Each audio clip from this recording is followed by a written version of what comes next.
The flame did not go out. Remember the sound, Tanjiro's scream. The silence that followed. But in another reality, the sound on that train was different. It was the sharp, defiant ring of steel meeting a killing blow. And hold on. Akaza's fist stopped a hair's breadth from Rengoku's heart. Not by chance, but by choice. In that final, splintered second, Rengoku's will to protect the future burned hotter than his desire for a noble end. He chose to parry. He chose to survive.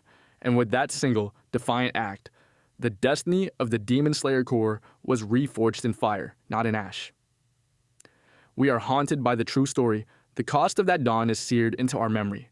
The Flame Hashira, Kyojuro Rengoku, fallen. His death was a devastating loss, but it was also the crucible that hardened Tanjiro's spirit. It was a painful, necessary catalyst born from ultimate sacrifice.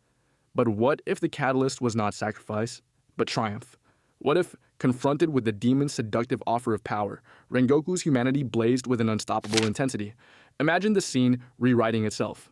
Akaza's devastating blow aimed at his core is met with a brilliant, last-moment deflection. The impact is savage, shattering bone and muscle in his shoulder, but it is not fatal. He stumbles, bloodied, but his grip on his Nichiren blade is iron.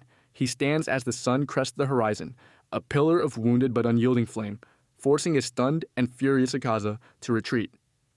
This is not merely a story of a life saved, it is the story of the seismic shockwaves that one man's continued presence would send through history. The first and most profound ripple touches Tanjiro Kamado. In our timeline, his heart was shattered and rebuilt with the steel of grief. Here, that specific piercing sorrow never takes root. Instead, he looks upon a wounded but living hero, his eyes filled with awe, not anguish. Rengoku becomes his active mentor. That booming, joyful voice is not a memory to be summoned in moments of doubt, but a constant source of guidance and unwavering belief. Tanjiro's profound empathy for Nezuko is now balanced by the living example of Rengoku's spirit. His training is no longer a desperate claw for power to prevent the next death, but a focused, disciplined journey. Under Rengoku's watchful eye, the Hinokami Kagura finds a true counterpart in the principles of flame breathing. Tanjiro doesn't just learn forms, he understands the soul of the flame, its warmth, its protection, its relentlessness. He evolves into a more complete warrior honed by a living ideal. The ripple expands to the Hashira. His survival is not a grim warning, it is a roaring, tangible victory. He is living proof that an upper moon can be thwarted. His presence at their councils fundamentally alters the dynamic. Sanemi's abrasive nature is met with irrefutable success. Obanai's cold judgment is challenged by an incorruptible warmth. When Tengen Uzui departs for the entertainment district, he does not go with the grim acceptance of a potential final mission. He goes with the confidence of a warrior who knows a comrade has already drawn first blood from an upper rank. The battle against Gyutaro and Deki transforms.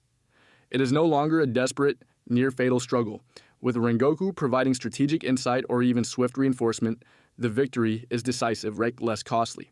The Hashira begin to accumulate wins, their coordination solidifying. They become a unified army, and this shift does not go unnoticed in the shadows. Muzan Kibutsuji, the Demon King, is no longer merely annoyed. Hashira's death was an expected statistic. Their victory is an anomaly, an insult to his order. Akaza's failure forces a brutal recalculation. He becomes more ruthless, purging weaker demons to consolidate his power. The pressure on the upper moons becomes immense. The final battle is no longer an event the Slayers must seek out. It is triggered earlier as Muzan moves to crush this burgeoning hope before it can become an unstoppable inferno. So we arrive at the climactic battle within the Infinity Castle. Let there be no mistake. The cost would still be horrific. This war demands sacrifice, but the tide of the battle is fundamentally altered. The Flame Hashira, Kyojuro Rengoku, is not a name on a memorial. He is a blazing force on the battlefield. His voice cuts through the chaos, directing the other Hashira, creating pockets of order. His presence is a strategic asset, allowing for cohesion where there was once only desperate, isolated combat. Then comes the most poetic confrontation. As Tanjiro, mastered and resolute, faces Akaza, the stage is set for a reckoning. But in this timeline, he does not stand alone. Rengoku steps from the fray, his presence a tangible force. He meets the gaze of the demon who once almost ended him. In his eyes, there is no hatred, only a profound and devastating pity. You sought perfection in an empty vessel? His voice thunders with conviction. You chased strength for its own sake and found only a hollow eternity. But true strength is here. His gesture encompasses Tanjiro, the wounded slayers, their very humanity. It is in the bonds we forge to protect life. This confrontation is more destructive to Akaza than any physical technique. He does not just see a worthy opponent, he sees the living embodiment of the ideal he betrayed, a warrior who was offered demonic power and chose humanity. He sees the path not taken shining brightly before him, and in that moment, his demonic will shatters into oblivion.